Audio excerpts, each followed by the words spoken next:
Hello good morning दोस्तों, स्वागत है आपका यूनिक फार्मा पॉइंट में। तो दोस्तों आज हम आपको एक बहुत ही ज़बरदस्त सिरप के बारे में बताने जा रहे हैं जिसका नाम है यूरिकाइंड KM6 सिरप। तो यूरिकाइंड KM6 सिरप तो नाम से ही क्लियर है। यहाँ पे Yuri means urinary system, KM means हो जाएगा यहाँ पे जो इंग्रेडिएंट होता है उसके बेस पे KM6 नाम दिया गया है यहाँ पे। तो K मीन्स होता है पोटेशियम, M मीन्स मैग्नीशियम और 6 मीन्स हो जाएगा विटामिन B6। तो यहाँ पे पोटेशियम सिट्रेट, मैग्नीशियम सिट्रेट और विटामिन B6 ये तीन इंग्रेडिएंट इसमें मिले होते हैं, इसलिए यहाँ पे KM6 बोला गया है। क्योंकि K पोटेशियम का सिंबल होता है, M मैग्नीशियम का सिंबल होता है और 6 विटामिन B6 को इंडिकेट करता है। तो इस तरह से ये तीन इंग्रेडिएंट इस सिरप में होते हैं। तो दोस्तों बात करते हैं कंपनी जो इस सिरप को बनाती है, तो लाइफ स्टार फार्मा इस सिरप को बनाती है, मैन्युफैक्चरिंग करती है, जो कि मार्केट में सभी मेडिकल स्टोर पे आपको आसानी से यूरिकाइंड KM6 जो सिरप होता है ये आसानी से मिल जाता है। तो ये ब्रांड हर मेडिकल स्टोर पे आपको डॉक्टर के प्रिस्क्रिप्शन से मिल जाता है, लेकिन इस सिरप को डॉक्टर के सलाह से यूज करना है क्योंकि इसका जो यूज़ है किडनी स्टोन, RTA या फिर UTI यूरिनरी ट्रैक इन्फेक्शन में होता है। तो दोस्तों बात करते हैं किडनी स्टोन। तो किडनी स्टोन आपको पता है, जब हमारी किडनी में कैल्शियम ऑक्सलेट, यूरिक एसिड का क्रिस्टल जमा हो जाता है तो क्या होता है, जो यूरिन है सही से पास नहीं होता है, पेन होता है किडनी के पास। और RTA क्या होता है, रीनल ट्यूबुलर एसिडोसिस, जो कि एक कंडीशन होता है जब हमारी जो किडनी है ब्लड से एसिड को ठीक से नहीं निकाल पाती है, जिसकी वजह से क्या होता है हमारे ब्लड में एसिड का लेवल बढ़ता जाता है और यह प्रोसेस या फिर यह कंडीशन एसिडोसिस कहलाता है। तो एसिडोसिस में एसिड बेस का जो बैलेंसिंग है बिगड़ जाता है, संतुलन बिगड़ जाता है, जिसकी वजह से हमारे बॉडी का जो डेवलपमेंट है ये ठीक से नहीं हो पाता है। तो इसके ट्रीटमेंट में मीन्स ये एसिडोसिस के ट्रीटमेंट में इस सिरप का बहुत ही ज़बरदस्त रोल है। इसके साथ साथ अगर पेशाब करते टाइम आपको जलन हो रहा है, दर्द हो रहा है या फिर आपके यूरिनरी ब्लैडर में इन्फ्लामेशन है, ये हमारे यूरिनरी सिस्टम में इन्फ्लामेशन रहता है तो भी ये ठीक करता है क्योंकि विटामिन B6 होता है ये इन्फ्लामेशन को रोकता है। तो यहाँ पे पोटेशियम सिट्रेट और जो मैग्नीशियम सिट्रेट होता है ये एल्कलाइजर होता है, जो कि आपको पता है ब्लड में यूरिन में एसिड का लेवल बढ़ गया है तो ये क्या करेगा, जो एसिड का लेवल बढ़ गया है उसको कम करेगा, पोटेशियम सिट्रेट और मैग्नीशियम सिट्रेट। और इसके साथ साथ ये यूरिन के pH को इंक्रीज कर देगा और जब यूरिन का pH इंक्रीज हो जाएगा तो यूरिक एसिड और कैल्शियम ऑक्जिलेट का जो क्रिस्टल है ये जमेगा नहीं, ये यूरिन के द्वारा बॉडी से बाहर निकाल दिया जाएगा।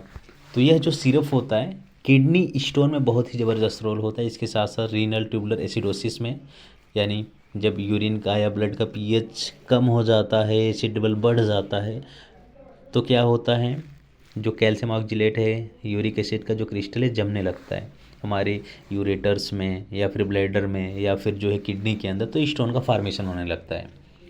और विटामिन जो B6 होता है ये क्या करता है, ये एंटी इन्फ्लामेटरी एक्शन देता है, ये इन्फ्लामेशन को रोकता है, कम करता है। और इसके साथ साथ जो है जो ऑक्जिलेट का जो मतलब एकमुलेशन होता है, जमाव होता है, उसको भी रोकता है क्योंकि यह एक एंजाइम होता है हमारे बॉडी में, एलेनिन ग्लाइऑक्सिलेट एमिनो ट्रांसफरेज, जिसको हम शॉर्ट फॉर्म में AGT बोलते हैं। एलेनिन ग्लाइऑक्सिलेट एमिनो ट्रांसफरेज ये एंजाइम होता है और इसके लिए एक को फैक्टर का काम करता है विटामिन B6। तो ये क्या करता है, ग्लाइऑक्सिलेट को कन्वर्ट कर देता है ग्लाइसिन में, जिसकी वजह से क्या होता है क्रिस्टल नहीं बन पाता ऑक्जिलेट का और स्टोन नहीं होता है हमारे बॉडी में, पथरी नहीं होता है। अगर इसकी कमी हो जाएगी तो ये ग्लाइऑक्सिलेट ग्लाइसिन में नहीं कन्वर्ट होगा, ये सीधे ग्लाइऑक्सिलेट ऑक्जिलेट में कन्वर्ट हो जाएगा, जिसकी वजह से क्या होगा हमारे बॉडी में इसका क्रिस्टल जमना स्टार्ट हो जाएगा, किडनी में, यूरेटर में या फिर ब्लैडर में। तो इस वजह से स्टोन का फॉर्मेशन होने लगेगा। तो विटामिन B6 क्या करता है, ये ऑक्जिलेट के फॉर्मेशन को रोकता है एक तरह से, जिसकी वजह से क्या होता है जो ऑक्जिलेट का जो क्रिस्टल हमारे बॉडी में नहीं जम पाता है, हमारे किडनी के अंदर नहीं जमा हो पाता है, जिसकी वजह से क्या होती है स्टोन नहीं होती है।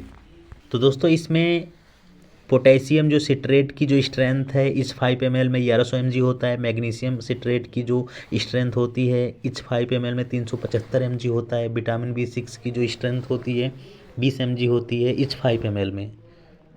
तो दोस्तों इसका यूज आपको समझ में आ गया होगा, मैंने बता दिया है पहले ही कि इसका यूज जो है कोलेसिस्टाइटिस में यानी यूरिनरी ब्लैडर में जब स्टोन हो जाता है तब इसको दी जाती है पेशेंट डॉक्टर के द्वारा पेशेंट को। यूरेटराइटिस में दी जाती है जब यूरेटर के अंदर इन्फ्लामेशन हो जाता है। इसके साथ साथ ये किडनी के फंक्शन को भी मेंटेन करता है, सपोर्ट करता है। यूटीआई इन्फेक्शन में यह बहुत ही ज़बरदस्त इसका रोल होता है और यूरिन के पीएच को यह मेंटेन करता है। इसके साथ साथ यह हमारे यूरिनरी सिस्टम में इन्फ्लामेशन है इसको भी कम करता है, पेन को कम करता है, जलन को कम करता है, इरिटेशन को कम करता है, यूरिन में जलन होती है उसको कम करता है। तो बहुत ही ज़बरदस्त रोल है इस टॉनिक का। अब बात करते हैं दोस्तों डोज। तो अगर एडल्ट स्टेज में कोई भी पर्सन है यानी 18 साल से ऊपर का कोई भी पर्सन है तो उसको आप जो है 1 गिलास पानी के साथ दिन में 2 से 3 बार आप 10 ml दे सकते हैं। तो इसको हमें पानी में डालकर पीना है क्योंकि इरिटेशन को रोकना है या फिर नाजिया वोमिटिंग सेंसेशन को रोकना है तो हमें इसको पानी के साथ ही लेना होता है। तो इसको आप जो है 1 गिलास से आधे गिलास पानी में आप 10 ml दिन में 2 से 3 बार आप ले सकते हैं भोजन के बाद। इसको भोजन के बाद ही आपको लेना है ताकि अच्छा रिजल्ट मिले, आपके स्टमच पे कोई भी प्रभाव न पड़े। अब बात करते हैं दोस्तों साइड इफ़ेक्ट। तो इसका बहुत नॉर्मल साइड इफ़ेक्ट है जो किसी भी पर्सन पे देखने को मिल सकता है, जैसे नाजिया हो गया, वोमिटिंग हो गया, स्टमच अपसेट हो सकता है, डिस्कम्फर्ट हो सकता है, स्टमच हर्ट बर्न हो सकती है, सीने में थोड़ा जलन हो सकती है, डायरिया भी हो सकता है।